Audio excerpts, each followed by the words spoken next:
আসসালামু আলাইকুম প্রিয় শিক্ষার্থীরা, আমার মনে হয় মোটামুটি সবাই নিশ্চিত এখন যে অনার্সের ভর্তি পরীক্ষা হচ্ছে এবং এই পরীক্ষার জন্য সবার এখন একটাই টেনশন, ওই যে চান্স পাবো কিভাবে, অর্থাৎ পরীক্ষায় উত্তীর্ণ হব কিভাবে। আমি তোমাকে নিশ্চয়তা দিচ্ছি, আজকের পর থেকে অনার্স ভর্তি পরীক্ষার আগ পর্যন্ত যদি আমার প্রত্যেকটা গাইডলাইন ফলো করে চলতে পারো এবং সেই অনুযায়ী যদি প্রিপারেশন নিতে পারো, অবশ্যই মাস্ট বি 100% শিওর থাকো তুমি অনার্সের ভর্তি পরীক্ষায় উত্তীর্ণ হবে। দেখো, আমি আজকে থেকে যেটা বলি, আজকে আমি একটা প্রাথমিক ধারণা দিয়ে দিব যে এখন থেকে আজকে থেকে কিভাবে শুরুটা করবে। ঠিক আছে, শুরুটা বলে দিব। পরবর্তীতে যখন তোমাদের ওই যে পূর্ণাঙ্গ নোটিশটা প্রকাশ পেয়ে যাবে, যে নোটিশে বলা হবে যে সায়েন্সের এই কয়েকটা সাবজেক্ট আছে, এই কয়েকটার ভিতর এই সাবজেক্টগুলো থেকে একটা শিক্ষার্থী পরীক্ষা দিতে পারবে, বা আর্টস কমার্সের এই সাবজেক্টগুলো আছে, এখান থেকে এই চারটা সাবজেক্টের যে কোনো চারটাতে সিলেক্ট করে তারা পরীক্ষা দিতে পারবে।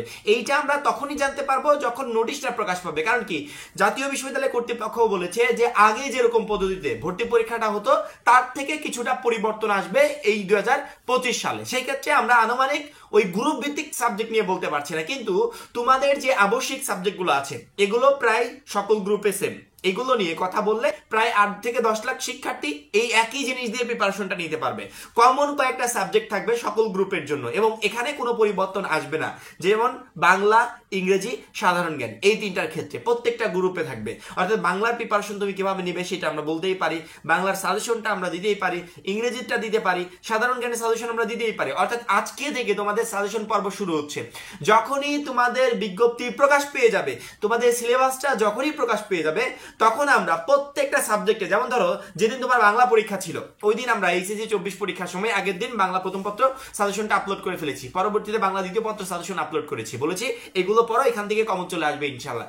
সেম ভাবে যখন তোমার অনার্সে ভর্তি পরীক্ষা হবে এবং আমরা যখনই শিক্ষা বোর্ডের নোটিশ অনুযায়ী আমরা যখন একটা রোড ম্যাপ পেয়ে যাব বা সিলেবাস পেয়ে যাব যে এই অংশের ভিতর থেকে ভর্তি পরীক্ষার আয়োজন করা হবে, তখন ওই অংশ নিয়ে আমরা আলাদা করে সাজেশন তৈরি করব, প্রত্যেকটা সাবজেক্টে আলাদা আলাদা করে সাজেশন তৈরি করব।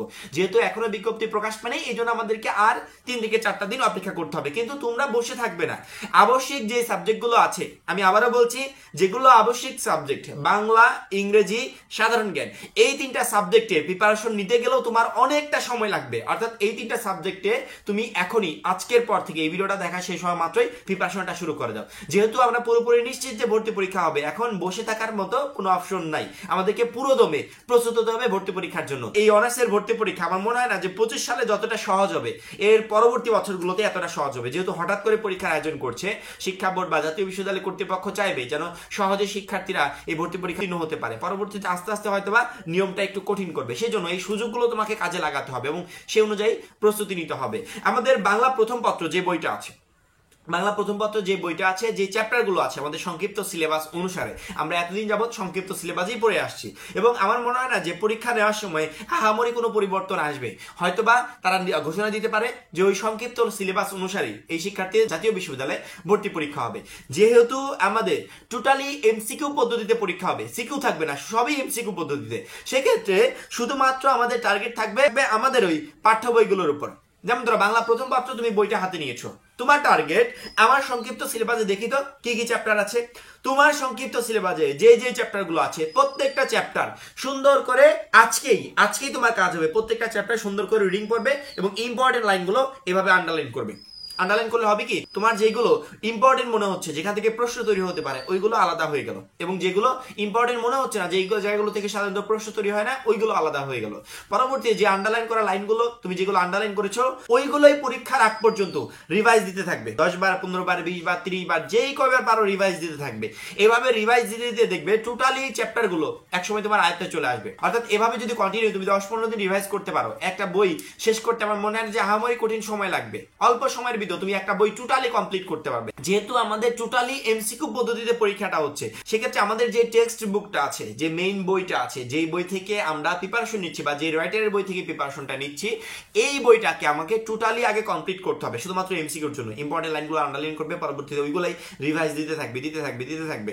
যার পরবর্তীতে আমাদের যে বিগত কয়েকটা বছরের বোর্ড কোশ্চেনের যে এমসিকিউগুলো আছে ওইগুলো তুমি সলভ করবে, এবং তোমার জন্য সবথেকে গুরুত্বপূর্ণ হচ্ছে একটা টোটালি এমসিকিউ বই তোমার সাথে রাখা। এখন মেইন টপিকে আসি, এই বিষয়টা নিয়ে প্রচুর পরিমাণে শিক্ষার্থী কমেন্ট করে যে ভাইয়া কি বই কিনবো। পড়ার জন্য কি বই কিনবো। আচ্ছা কি বই কিনবো এটা বলার আগে আমি তোমাকে জিজ্ঞেস করি যে মনে করো তুমি বাংলা বই কেনার জন্য পাগল হয়ে গেছো যে ভাইয়া বাংলা বই কোনটা কিনবো, কোনটা থেকে প্রিপারেশন নিবো সেটা বলে দিন। আচ্ছা বাংলা বই কোনটা কিনবে সেটা আমি বলছি, তার আগে বলো তোমার যে টেক্সট বুকটা আছে এটা কি তোমার কমপ্লিট হয়েছে? তোমার কাছেই তো সাজেশন আছে, তোমার কাছেই তো বই আছে, আগে এই বইটা কমপ্লিট করো না।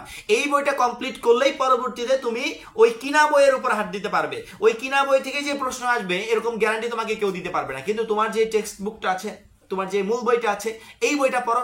এই বইটা পড়লে এখান থেকে প্রশ্ন পাবে এবং এই বই থেকেই প্রশ্ন তৈরি করে ওই টেস্ট পেপারে দেওয়া হয়েছে। এই বই থেকে প্রশ্ন তৈরি করে তুমি অ্যাডমিশনের জন্য যে বইটা কিনতে চাচ্ছ সেখানে দেওয়া হয়েছে। তাহলে তোমার মেইন টার্গেট হবে যে রাইটার বা যে লেখকের বই থেকে তুমি প্রিপারেশন নিতে চাও বা তোমার কাছে যে বইটা আছে ওই বই একবারে টোটালি ইম্পর্টেন্ট যেগুলা রিডিং করার সময় আলাদা করে ফেলবে, পরবর্তীতে ওইগুলাই 10 বার 15 বার করে রিভাইজ দিতে থাকবে। এবং বই কেনা যদি একান্ত খুবই জরুরি হয়ে যায় তাহলে আমি বলবো মূল বইটা কমপ্লিট হয়ে গেলে তোমার কাজ হবে বাংলা বিচিত্রা বইটা কিনা। ঠিক আছে, জয়কলির বাংলা বিচিত্রা বইটা কিনা। এখানে শুধুমাত্র এমসিকিউ আছে, তুমি বাংলার সকল এমসিকিউ এখানে পাবে এবং তুমি যে চ্যাপ্টারগুলো অলরেডি কমপ্লিট করে ফেলেছো বা তুমি মেইন বইটাকে অলরেডি 15 বার 20 বার 30 বার করে রিভাইজ দিয়ে ফেলেছো, যেখান থেকে মোটামুটি একটা ভালো ধারণা তোমার তৈরি হয়ে গেছে বই সম্পর্কিত। এখন তুমি তোমার প্রিপারেশনটাকে যাচাই করবে জয়কলের এই বাংলা বিচিত্রা বইটা থেকে। ঠিক আছে, পরবর্তীতে ইংরেজির কথায় আসি।